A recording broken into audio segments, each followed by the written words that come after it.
Okay, good morning. Today we will talk about Culture and Imperialism by Edward Said. I'm Dr. Jaswant Rathod. Let us understand the book. So, what is Culture and Imperialism? It's a text published by Edward Said in 1993, and it explores how culture and literature connect to imperialism. Now, first of all, we think what is imperialism? Imperialism is when powerful countries control weaker countries. Imperialism means when some powerful countries dominate or control some weaker ones. And culture, the word is also very important. It's a very important term. It is an umbrella term and it suggests art, music, society, literature, right? And they all are included in this term, and it expresses identity and values of a specific society. So both the words are very important words. And what is the main idea in this text? So Said conveys that how European culture supported imperialism and how they colonized the European people, colonized Asian and South African people, right? And how these people resisted against the unjust or violent, or you can say cruel system of this imperialism. So this is a text, right? And this is, you can say, a capsule summary of this text. So these are the key themes of a text, right? How culture shapes power and politics, right? Culture means literature, art, music, society, right? How these things shape power and politics. How European literature justifies or justified empire and its control and its domination and its intrusion to another cultures. Then how colonized people use culture to resist, right? When there is intrusion, there is also resistance. When there is dominance, there is also protest. And how these native people of Africa or India, right? How they resisted against these cruel, violent, and oppressive system of these imperialists or these colonizers, right?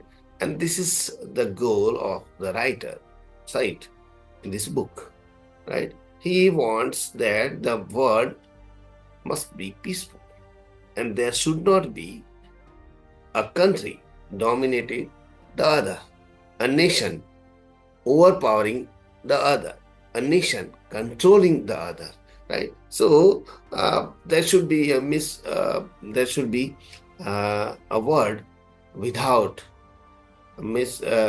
without a kind of power politics, or you can say a word as a peaceful place where there should not be one country dominating or controlling or ruling the other, right? Now, in chapter 1, the title is Overlapping Territories, right? In chapter 1, he provides us a central idea that culture and imperialism are deeply linked. So there is a connection, there is an association between, there is a linkage between culture and imperialism, right? What is imperialism? Imperialism is a practice of dominating the other nation or people.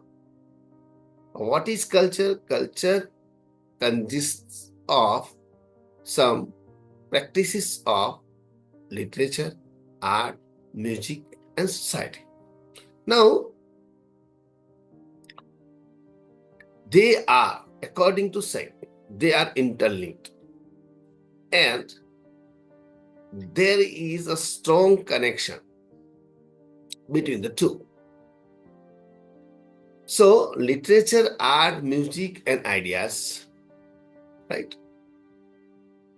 They are interlinked with some imperialist practices, some practices of dominating a class, some practices of dominating a culture or a country. So, when one country controls the another, right, that is called a practice of imperialism, or you can say imperialist practice, right? Through that domination, that control can be through force or through economic power. So sometimes violence is used, sometimes violence is not used. Sometimes tactic of force is used. Sometimes it is implicit control. Sometimes it is indirect control. It means you are controlled, yet you feel it that you are living in a free country. You are controlled, you are dominated, yet you feel that I am not dominated, I am living in a free, liberal, democratic country, right? So it is a kind of implicit domination that is, you can say, that is more dangerous, or more, you can say, more hidden than the explicit kind of, right, the apparent kind of domination, control, right? So particularly the idea is one country controlling the other, one country controlling the other. That is called imperialist practice. And with the help of culture, with the help of literature, with the help of ideas, with the help of music, painting, sociology, right? Let us see, politics. Now, Said argues that culture helped Western nations to build and justify their empires. So, how this imperialism, how this British colonialism, or you can say British Empire, or any kind of empire that controlled historically to the other nations of South Africa, of Asia, and other countries, right? How they, what was that procedure? What was that method? That method was cultural texts shaped, or you can say cultural texts helped these countries to build their empires. Means cultural texts helped them to justify and build their domination, their control. So these countries, European countries, for example, Britain, Germany, France, they controlled the societies, the people, or you can say the countries of Asia, South Africa, with the help of their culture, with the help of their books, their texts, their ideas, their music, their literature, and their art. Right? So novels, poems, paintings, right? Means they try to draft, or they try to, you can say, portray these colonized people, right? These people from India, these people from Africa, as inferior, barbaric, uncivilized, exotic, right? So these texts indirectly helped in the process of colonizing these nations, in the process of intruding these nations and their cultures. So Western nations, right, they got help from their literature, they got help from their culture to dominate, to control other countries of Africa, India, and so on, right? And that means culture made it possible, right? That the Western nations are doing right, that the Western nations are right in their mission to civilize these people because they were painted, they were written, or they were, you can say, portrayed uncivilized, barbaric, jungly, vulgar, inferior, right, illiterate, right, in the texts of Western writers. Now, it means that was a politics, right, uh, of these Western writers, right, and that is why the colonization, as a result, there was colonization. As a result, there was control. As a result, there was domination of Western nations over the Asian or African countries.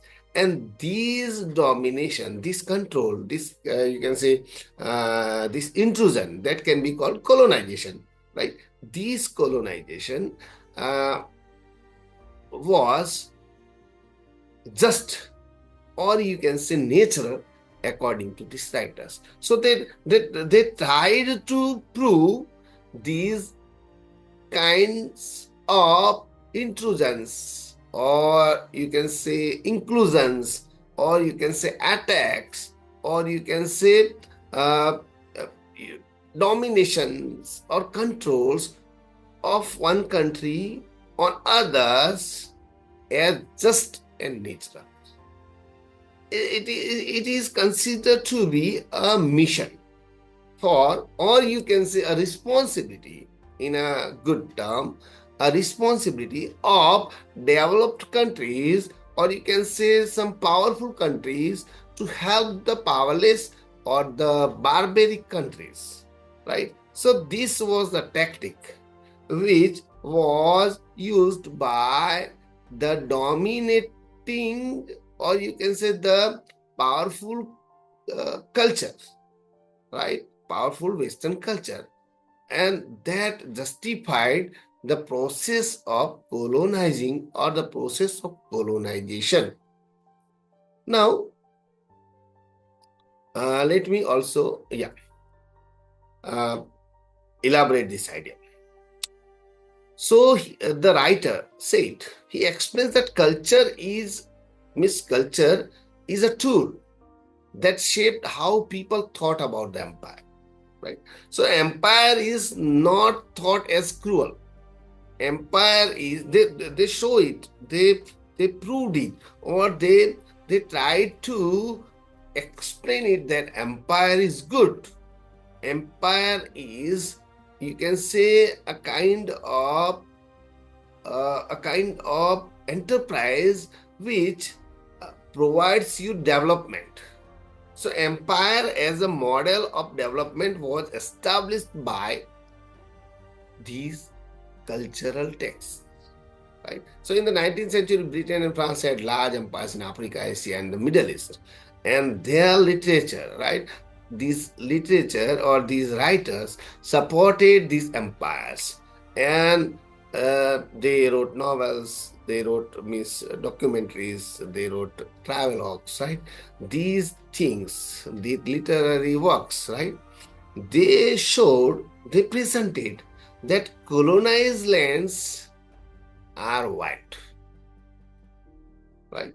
They presented that colonized lands are uncivilized. They presented that the people from these countries like India and Africa are barbaric, are jungly, are vulgar, are illiterate. They do not have, you can say, foundational knowledge. They lack knowledge. They lack civilization. They lack, you can say, they lack basic things. And that is why they are not wise. And that is why it is a responsibility, or it is, you can say, mission for the Western countries like the Britain to civilize or educate them, right? So it suggested that Western rule was needed, it was necessary. So this justification that, see, domination or colonization, according to them, was appropriate, was just, was necessary. Why? Because these people are uncivilized. Why? Because these people are, you can say, unfamiliar with many things. Because these people are illiterate. Because these people do not know about the, you can say, the knowledge sources of the world. And that is why, with a view to enlighten them, with a view to develop their mindsets, it's necessary to colonize them. So colonization was specifically, in reality, it was a process of violence. It was an enterprise of intrusion. It was a process of mislooting the people, right? Or you can say robbing the natural resources of these areas, particularly of South Africa and India.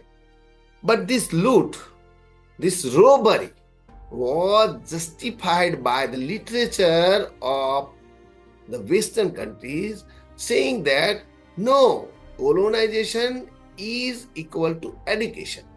Colonization is equal to empowering of these barbaric people. Colonization is equal to making these people civilized, cultured, educated, and bringing development in these poor countries. These poor countries need, right? These poor countries need advancement, empowerment, enlightenment, education, and that's why colonization is good. Colonization is appropriate. Colonization is apt, right?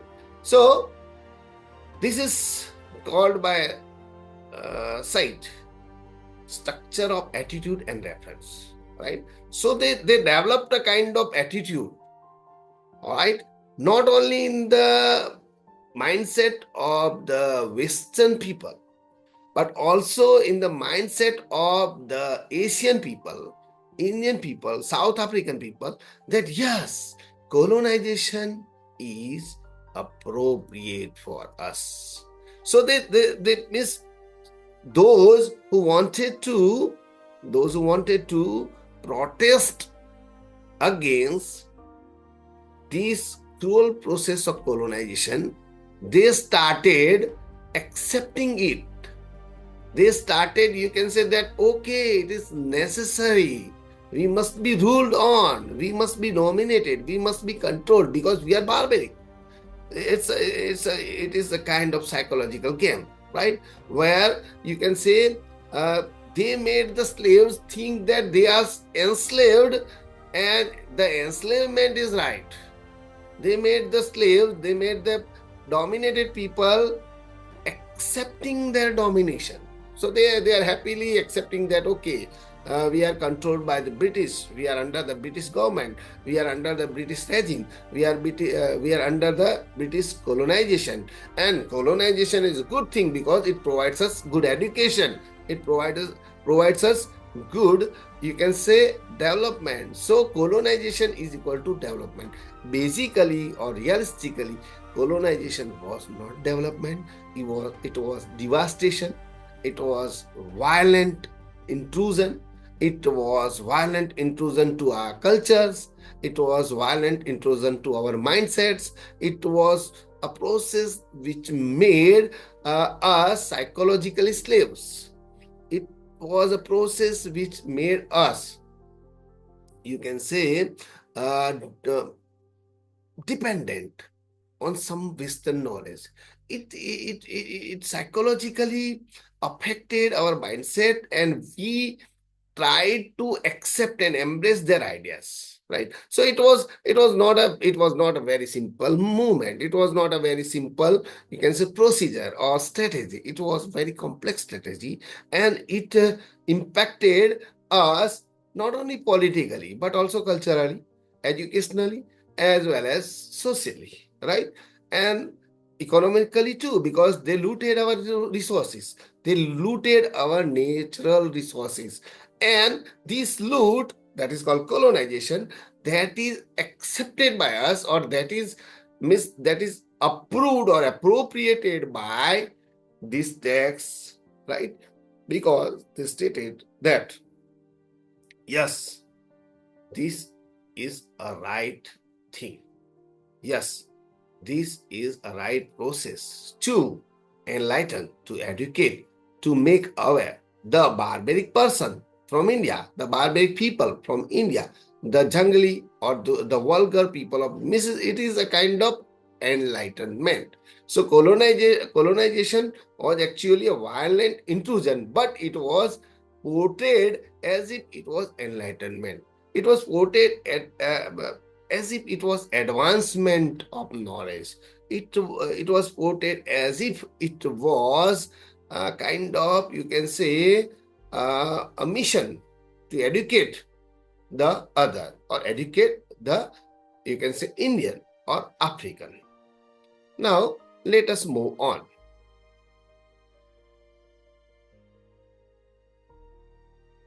Yeah. So it provides us some examples. So in Mansfield Park, it's a novel by Janossi, right? Published in 1840.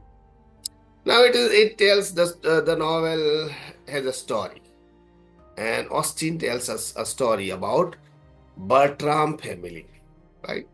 And this family is an owner of a plantation in Antigua, right?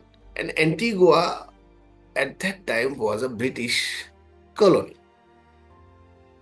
Now the family earns money from this plantation, right? And there are slaves, or there are laborers who were enslaved there at the plantation.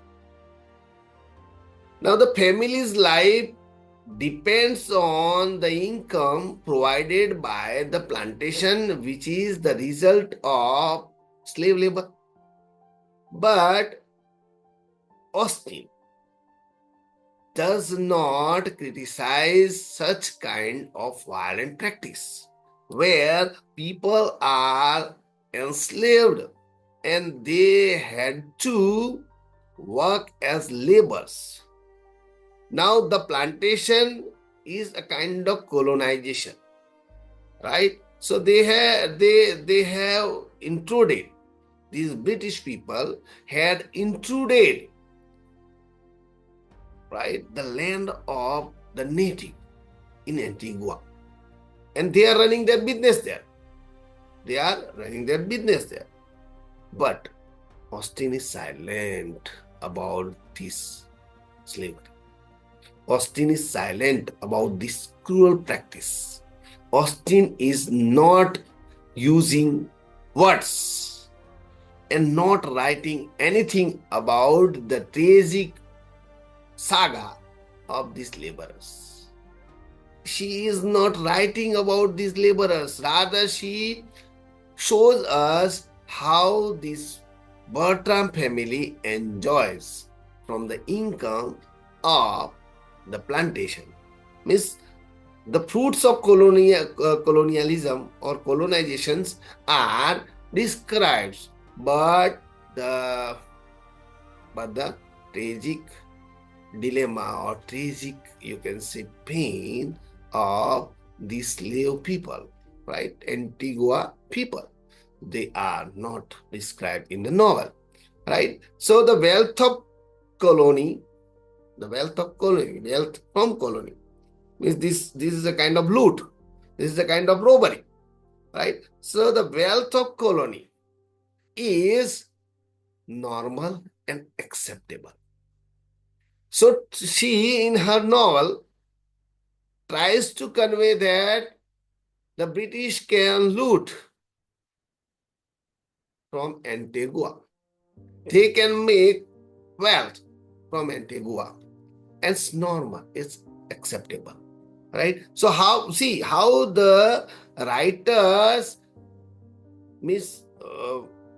they use politics in which her text becomes a tool of imperialism. Her text becomes a kind of boost for colonization. So colonization can be, you can say, considered. She tries to manage this. Austin tries to manage this, that colonization is a right practice. It's very normal, it's appropriate, it is acceptable for the white to earn the money, you can say, labored by some black or brown person, right? So she boosts this practice of imperialism. She reinforces this practice. She showed the power politics, yet she supports the powerful, right? And she does not have words about the powerless or about the suffering of the black people or the people who were enslaved by the British, right? So that's why by providing this example, said how text influences a political process, an economic process, a social process. So he interlinks or he connects, right? He connects how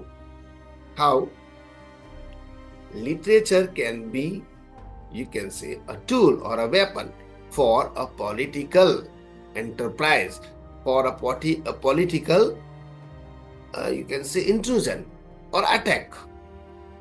Let me go to the next. Yeah. So how culture means cultural text, right? Literature shapes, right, identity of people. So the white people, by reading Mansfield Park or by reading such novels, they see that, okay, we are dominators, we are controllers, right? We are powerful people.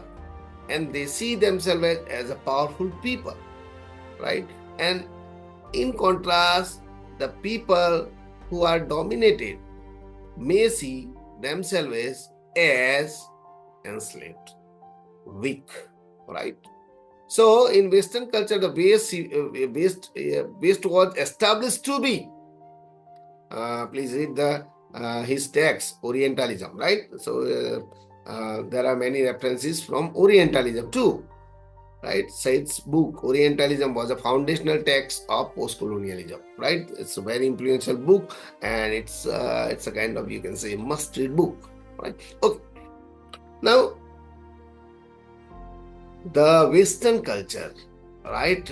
In Western culture, the West was established.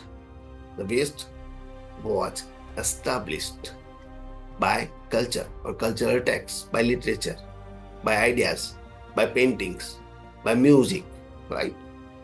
As civilized and superior.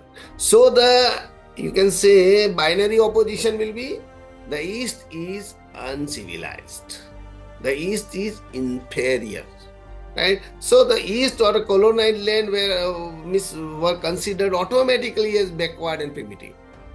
So West civilized, East uncivilized, West educated, East uneducated, West developed, East primitive, West, you can say, enlightened, while the East is barbaric, jungly, vulgar, right?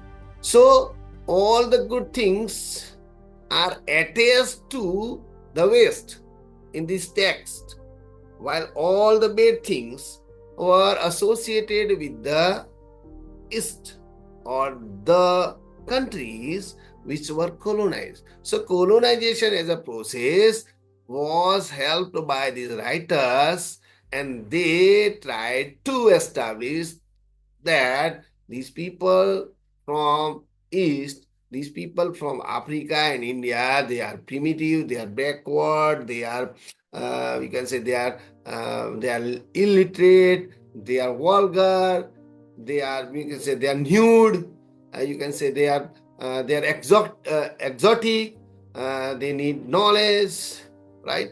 And that is why indirectly they tried to help colonization, they tried to help British Empire, or you can say imperialism, and indirectly they tried to help establishing the West as superior, advanced, developed, and enlightened nation. Now, so this division, dichotomy, or you can say the binary oppositions worked, you can say, in a complex way, right? And that's why the texts, they became tool for colonizing the East, means the Africans and Indians, right? So British writers often described India as chaotic, right? And that established a fact that British rule is necessary. So the British rule or the colonization, though it was violent, though it was cruel, though it was unjust, though it was itself chaotic, anarchic, right? But it was established by these writers that Indians are barbaric, Indians are jungly, Indians are vulgar, Indians are illiterate, Indians know nothing, and that is why it is necessary to colonize them. Miscolonization was considered to be a mission, to educate the Indians, to develop India.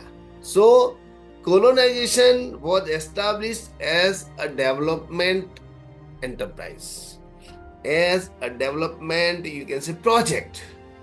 And that is why they tried to establish that this is for the welfare of the people of India. So colonization was not an unjust practice. They tried to establish this. Colonization was not an unjust practice, a violent practice, cruel practice, oppressive practice, exploitative practice, right?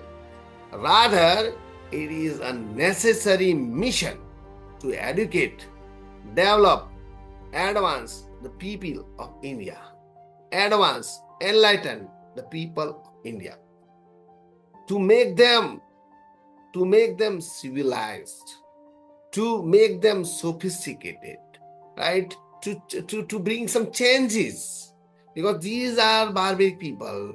Let us change them. Let us provide them enlightenment, right? So this is how power works, right? Or power worked during colonization. Let me talk about next slide. So Said argues that this way of thinking was not accidental. It was not. It was very complex. It was not accidental. It was not a 1 hour project. It was not a 1 year project. It was a project, project of centuries. And it was a project of, it consisted a larger cultural system. right? So schools, newspapers, books, all spread these ideas. European schools, European newspapers, books. These are the tools, right?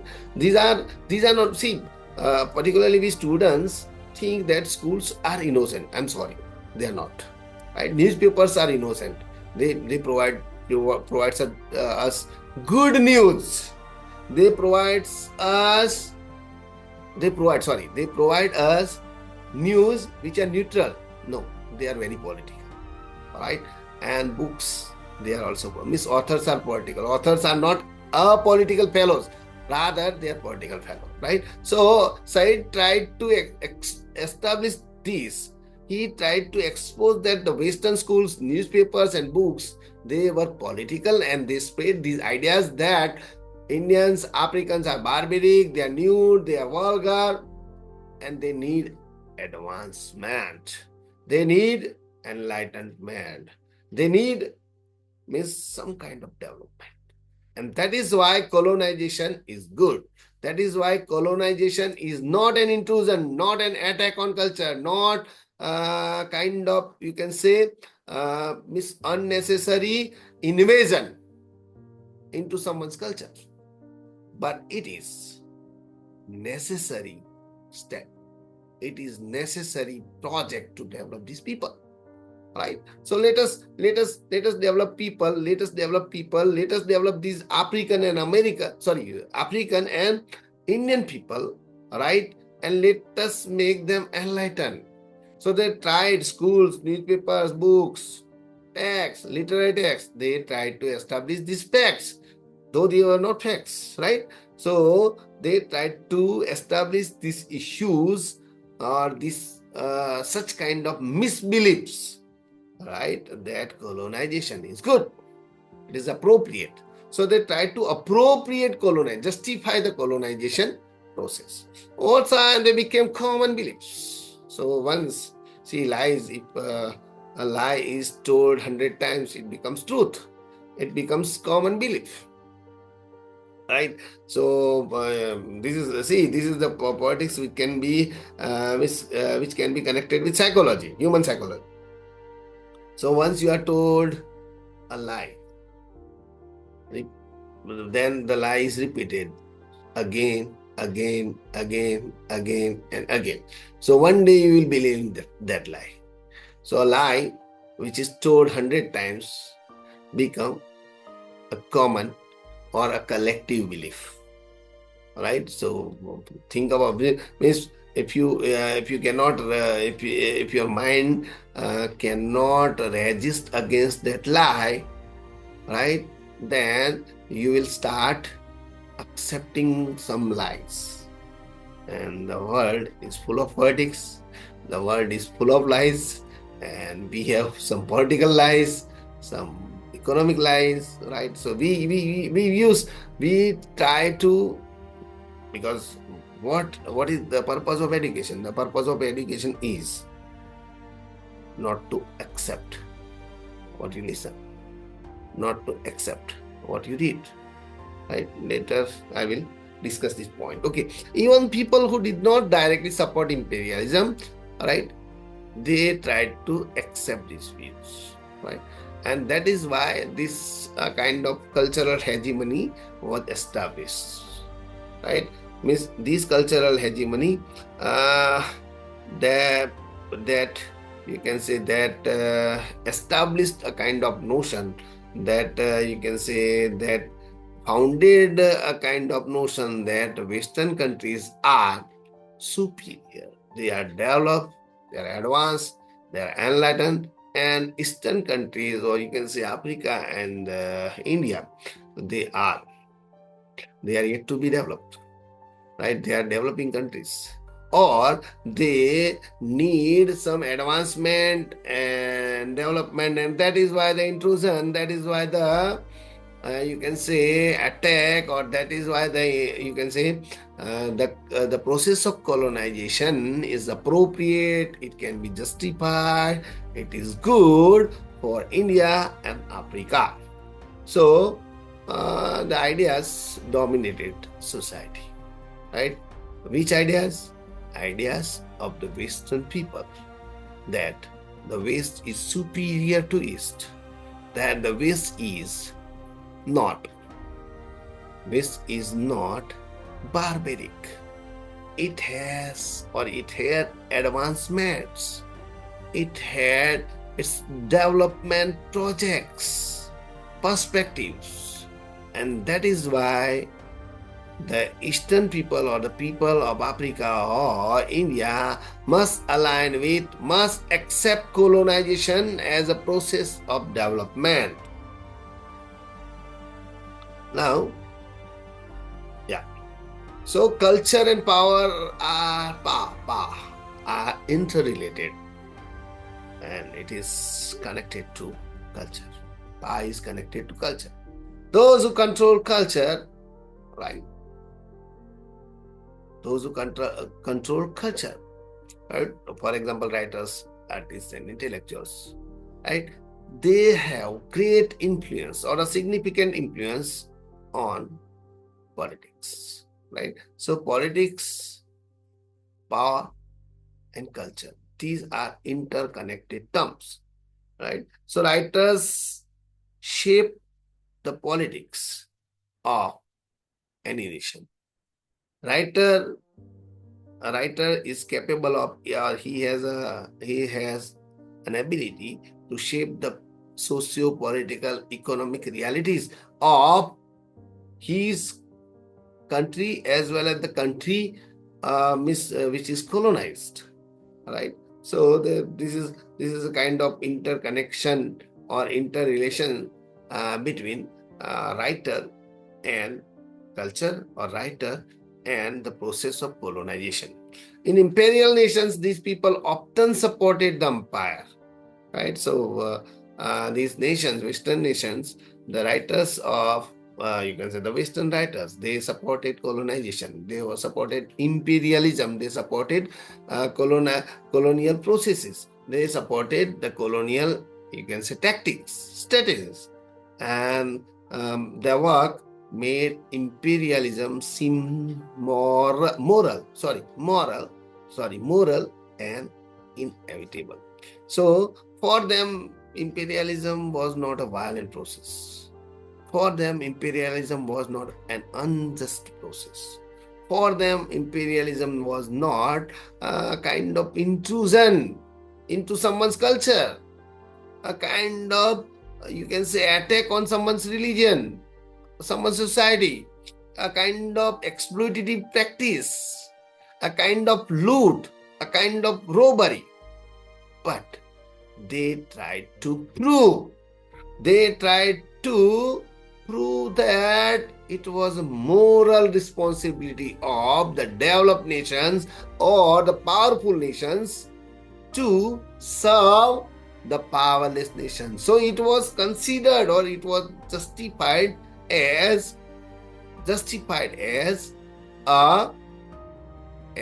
a service, a mission, right? So it the writers, the Western writers, particularly like Jane Austen, right? They tried to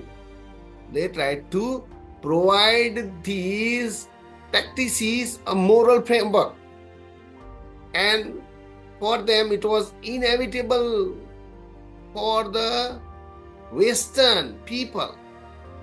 Why? Because these people of India, these people of Africa, they needed advancement, they needed enlightenment, they needed education, and that is why colonization was presented as though it is not right, but it was presented as a project to educate, enlighten, right, the natives of Africa, the natives of India. Now, culture and power.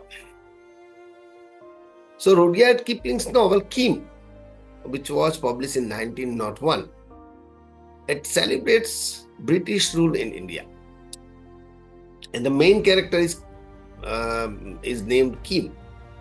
Right? He works for the British Secret Service. And the novel portrays British control as exciting and necessary. Now, in Kim, you can find that the writer tries to prove that colonization in India is just appropriate and necessary for the Western, for the British. Why? Because India needed enlightenment. India needed good administration. India needed non-corrupt people. India needed development. India needed some moral lessons. Because India was barbaric, it was vulgar. Indians were uncivilized. They didn't know about many things. They didn't have basic knowledge. That is why colonization was his sincere attempt, Kipling's, to prove that colonization was exciting, necessary, inevitable, an appropriate step, appropriate mission, appropriate service to India, right? And these such kinds of stories, they try to help, right? Colonization, right? Colonizers. And in these ways, imperial power was maintained. So imperialism was extended. These practices, colonization, imperialist practices were extended. They got somewhat called boost from such literature, from such texts like Rudyard Kipling's Kim, right? So in this first chapter, we have thought about how histories of Europe and colonies are intertwined. So you cannot separate history of colony, for example, India, from the history of Europe or from the history of Britain. So there is no separation of history, because history of India was shaped by the text like you can say Rudyard Kipling, right? Kim. The history of India was shaped by the intrusion of the attack of cultural attack, you can say violent attack, you can say unjust attack of the British on the culture of India.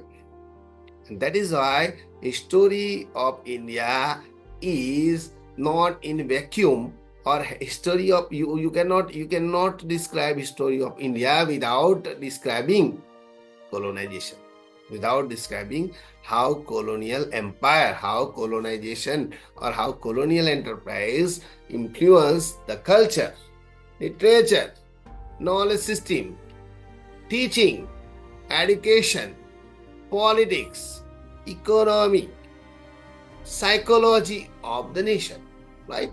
And that's why they are interconnected. So if the Western history is concerned, Western history is a story which cannot ignore their attack, their intrusion, their you can say their colonization to the African countries and India, right? And that's why both these histories, right, they cannot be separated, right? They are interconnected, they are dependent on each other, they shape each other, right? So because Britain's wealth came from colonies like India. So how can you write history of Britain without considering the wealth, without keeping in mind the wealth or property, or you can say material benefit, or you looted from colonies like India and South Africa. So he tries to establish the fact that colonizers and colonized, right, they have a collective space, they have a shared space, So when you think about colonizer, you must think about the colonized. So whenever the history of colonizer is written, you cannot ignore the history of colonized people.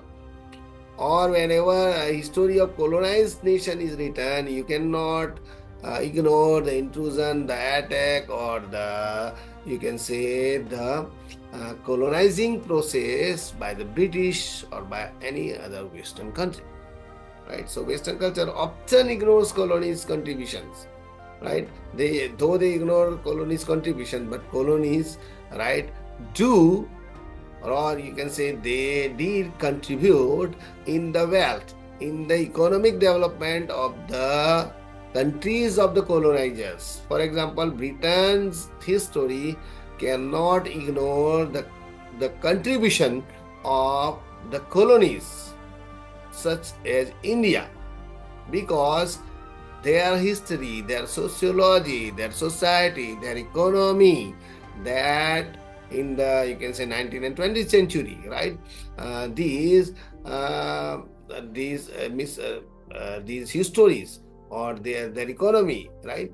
That was boosted by the wealth, that was prompted by the wealth, that was, you can say, influenced by the wealth they looted from India. So their society got benefit from Indians. Their history must not ignore the contribution of India. Their psychology was developed keeping in mind the, you can say, the margin, or you can say the underprivileged persons, or you can say the barbaric in their terminology, right? So their psychology cannot be an independent one, right? Even their sociology or your society, that also got benefit from India, right? So you cannot separate cultures, right? So Western culture, or you can say British culture, cannot be separated from, you can say, Indian culture, because there is some intrusion, right? There is some involvement of, you can say, Indian culture in the in the context of the process of colonization, right? Now, Great Expectations by Charles Dickens is a good example, right? Then how Magwitch's wealth from Australia shows empire's role, right? So how they looted the colonies, right? And this loot was justified, right? And this loot was this kind of robbery, right, developed them economically, right? That's the main idea, that's key idea, right? Now, in chapter 2, cites conveys us about, or illustrates, consolidated vision. And European literature supported imperialism, right? And that was talked earlier, right? How they supported imperial practices, how they supported colonial practice. And they portrayed colonized people as primitive or inferior. So they tried to establish a dichotomy, or they tried to establish a kind of binary, right, where colonized person is primitive and colonizer is developed. Colonized person is inferior and colonizer is superior. Colonizer is, you can say, enlightened, and the person who is colonized is brute, vulgar, or uneducated, or uncivilized, right? So these things, right, repeatedly described in the text, and that's why these texts tried to consolidate or tried to establish the fact that imperial practices or colonization is natural, right? It is a noble cause. It is a moral service. So, writing again and again about the barbaric nature of Indian, or the vulgar dress of Indian, or the exotic, you can say, issues, they may or they may not be about India, right? Writing again and again about uneducated Indians, illiterate Indians, or you can say the weaknesses about Indians. They try to provide a kind of justification to the world that colonization is not a violent process. Colonization is not a cruel process. Rather, it is a process to Rather, it is a natural process to, or a noble process to, or a noble service to educate, enlighten, and develop Indians. Right? So that's why these are the example. Mansfield Park I have discussed earlier. Right? Heart of Darkness by Joseph Conrad. Right? Means the writer showed that Africa is an uncivilized space, and that is why colonization is a mission to civilize the people of Africa, right? And India, right? India was considered to be, you can say, barbaric, right? Means they have no power. Indians have no, you can say, idea about administration and all, right? And that is why they need development. They need enlightenment. They need knowledge. We were a country who do not means who did not have knowledge, right? Okay, so these are their lies. And these lies were established by these texts. So, narrative is very important. How you narrate. See, the world is basically influenced by narratives, and so narratives. Someone said that, "What, sir? What is the use of literature?" And literature writing is a most dangerous political act, right? So when you write, you also involve yourself into politics. So writing is not an innocent act. Writing is not only for love, right? To spread love, right? To describe love and lovers and romantic scenes and scenarios. No, no, no, no, no, no. It is a political act, and it must be thought that it is a subjective task. It is not an objective interpretation of the word. It is not the objective narration of the word. It is not an objective purview of the word. Rather, it is a subjective purview, often influenced by the politics of the person, often influenced by the economy of the person, often it is influenced by many factors of his nation and his time and his culture. And that's why writing is not an innocent practice, right? And that's why one must think writing as so narration is important, right? And that's why let us know about these titles: nation and narration. Narrating a nation, right? So narrate how the people are narrated. That's an important issue you must discuss with your teachers, or you must write or read about, right? Okay.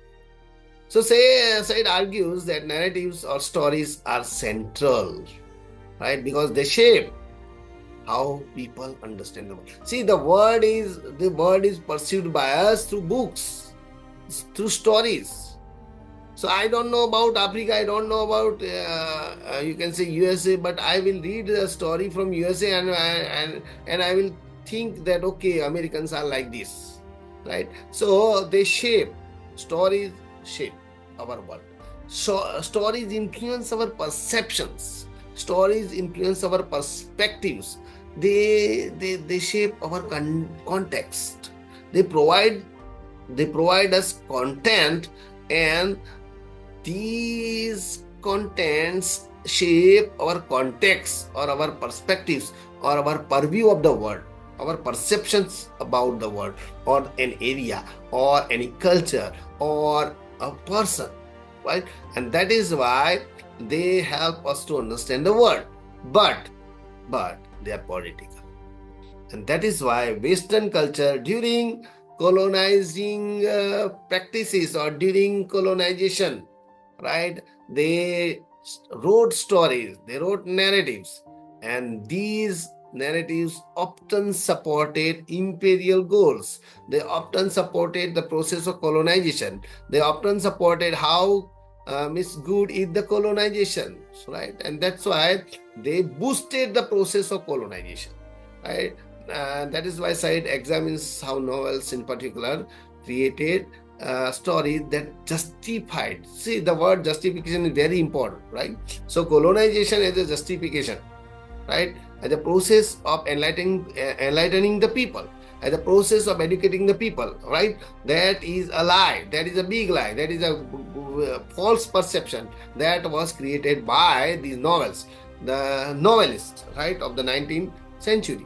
Of, you can say, the British writers or the writers of from the, you can say, powerful countries. They tried to provide us the justification that colonization is a development process or a development project.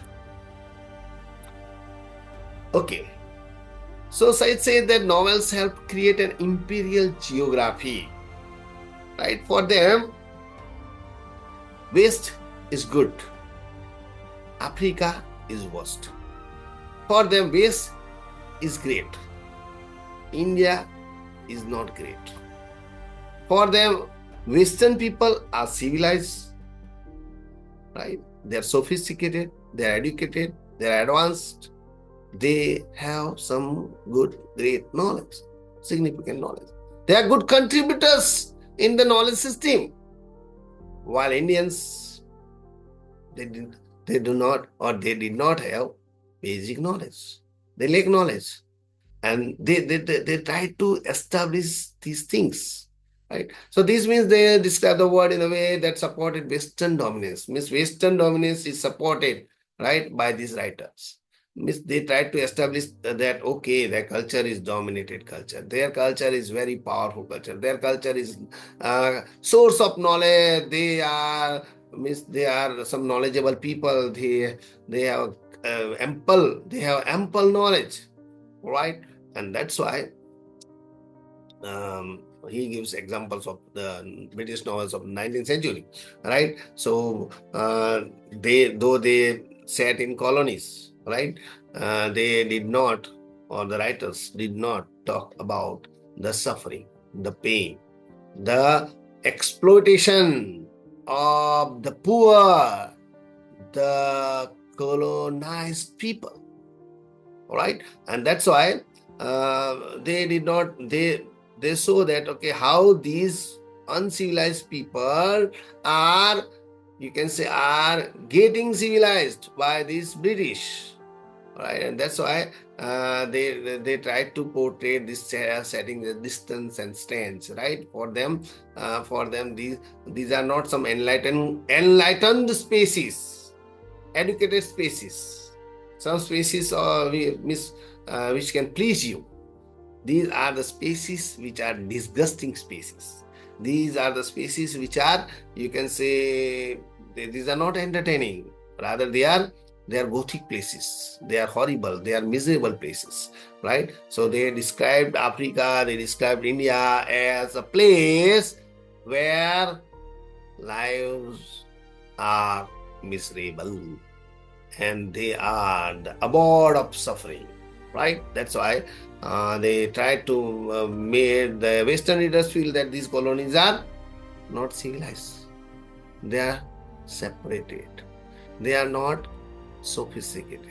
The people living in these colonies are barbaric. They are jungly. They are rustic. They are ritualistic. They are superstitious. They know nothing, right? And that is why these binaries, right? These binaries of West and East, right? They were constructed by these writers, and that is why these writers, right, these Western writers are not innocent people. They were political people. Said, you can say, tried to prove or establish the fact that all writings of these Western people, which was concerned with the colonization, which was concerned with the colonies, right? This writing was not an innocent or was not an honest description of the colonies or the people of the colonies, but rather it was a political picture, right? Established or portrayed with a purpose, with a purpose to, with a purpose to, with a purpose to provide some boost to colonization, or with a purpose to establish Western dominance over the East, over India, right? So let us also talk about the role of a narrative in imperialism. And Joseph Conrad's Heart of Darkness is a good example. It is a novel written in 1899, and the story is set in the Congo, a Belgian colony, and in which writer describes Congo as a dark and chaotic, right? So Congo is not a good place. Congo is dark, chaotic, horrible, miserable, right? And Marlowe is a European who travels into the heart of, see the title, the heart of darkness. Congo is the heart of darkness. Congo is not a good place. It's not a developed place, right? And Said argues that the novel reinforces imperial ideas, and it portrays Africa as a place that needs European control, right? So he tries to provide some kind of justification to the colonizers that yes, go to Africa, control the people of Africa, colonize them, and provide them education and make them civilized. And see, this is a political project, right? So the writers became weapons, or the writers prepared weapons. Novels are weapons, tools to forcefully intrude the Eastern countries or African countries, right? So that is why colonization is a complex process. Imperialism is a complex process in which everyone in the West, mostly everyone in the West, contributed such kind of practices, right? So if we say that writers are innocent fellows, we are wrong. So this is a power of, or the power of storytelling. It's a powerful. Stories, we think that stories show realities. No. Sometimes stories also portray fraudulent realities, fake realities. And sometimes story writers are political fellows, and that is why they present political realities. They provide us the picture of reality which is influenced by their political goal, by their political aims, by their objective, which are very political, right? So that's why they are not, you can say, they are not thought of innocent people who do not write for some financial gain, for some powerful political gain, right? So they are politically powerful narratives, and that is why Said tried to establish that these writers tried to glorify Western countries and imperial cultures. So their novels are just glorification of imperial cultures, right? And that is why Western rule is considered to be heroic, adventurous, brave move, right? A kind of, you can say, adventurous, venture, right, to the South Africa, to India. And that's why some adventure novels like H. Rider Haggard's, right? These novels portrayed British explorers as brave heroes. So someone moving away from Britain to India, right, like a hero, right? Were they heroes? No, they were person who looted India. They were person who robbed India. So they were robbers. They were thieves, right? But they were considered to be, they were portrayed as heroes, brave men, adventurers, heroic people, right? And that is why how these people, how these story writers, how they, these, you can say, authors, novelists, they tried to support the imperialist practices. they tried to boost these colonization or colonial practices, right? Colonialism, right? So these stories ignore the violence of embassy. So they did not try to describe violence in the colonies. They did not try to describe, or they did not describe the cruel practices, the unjust practices, or you can say the miserable stories of slaves, right? The natives, the colonized people, how they suffer, right, due to colonization, how they suffer due to, you can say, colonial attack, how their cultures are devastated, right, or were devastated, how their cultures were, you can say, uh, how their cultures were distorted, right, due to this, you can say, cultural imposition of colonialism, right? These things were not exposed or explored by these writers. Rather, they talked about heroic nature of the brave European or British, and they tried to portray him as a hero. And these heroes, right, the colonizers, they made journey to the unknown, strange, dangerous, horrible, miserable world, right? Like India or Africa, and how they provided, or how they became real contributor in the development of their own nation, Britain, right? So they provided us exciting stories about conquest, right? Okay, this is the first part of my lecture on this text, right? Culture and imperialism. I hope you will watch